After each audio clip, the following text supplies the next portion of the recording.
Amberpet SI Bhanuprakash case మలుపుల మీద మలుపులు తిరుగుతోంది. ఈ కేసు విచారిస్తున్న అధికారులకు షాకింగ్ విషయాలు తెలుస్తున్నాయి. భానుప్రకాష్ నెలలు ఒక్కొక్కటిగా బయటపడుతున్నాయి. ఇంతకీ భానుప్రకాష్ వ్యవహారం ఎలా బయటకు వచ్చింది? సర్వీస్ రివాల్వర్ నిజంగానే తాకట్టు పెట్టాడా? రివాల్వర్ తాకట్టు పెట్టాల్సిన అవసరం ఏమొచ్చింది? Let's watch the story.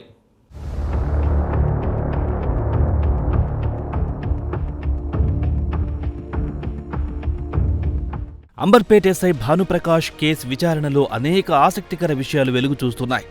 Service revolver విషయంలో భానుప్రకాష్ ఇచ్చిన సమాధానంతో డొంక కదిలింది. అక్కడి నుంచి విచారణ ప్రారంభించిన అధికారులు పలు కోణాల్లో విచారణ చేపట్టారు. భానుప్రకాష్ బ్యాంక్ లావాదేవీల్లో అధికారులు 96 లక్షలు గుర్తించారు. మరో 3 అకౌంట్లపై కూడా సమాచారం సేకరిస్తున్నారు. సర్వీస్ రివాల్వర్ తాకట్టు విషయమై అస్పష్టమైన సమాధానం ఇవ్వడంతో అధికారుల్లో అనుమానాలు మొదలయ్యాయి. అంబర్పేట్ స్టేషన్లోని మరో అధికారి పాత్రను కూడా అధికారులు పరిశీలిస్తున్నట్టు తెలుస్తోంది. విచారణ అనంతరం శాఖాపరమైన చర్యలు తీసుకోనున్నట్టు తెలుస్తోంది.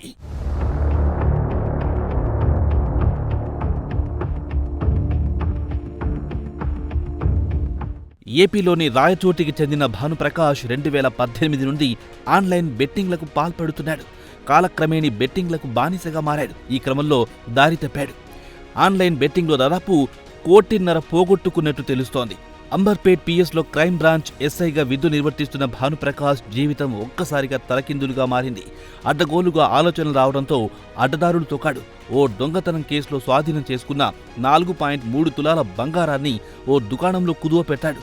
లోక్ అదాలత్లో కేసు పరిష్కారమై యజమాని బంగారం తిరిగి అడగగా కనిపించడం లేదని సమాధానం చెప్పాడు ఎస్ఐ భానుప్రకాష్. దీంతో అధికారులు రంగంలో దిగారు. బంగారాన్ని రికవరీ చేసి భానుప్రకాష్ను అదుపులో తీసుకుని విచారిస్తున్నారు.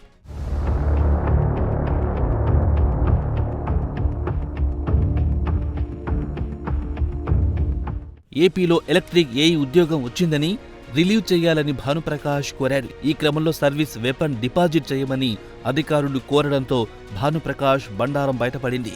అక్కడి నుంచి అనేక మలుపులు తిరుగుతోంది.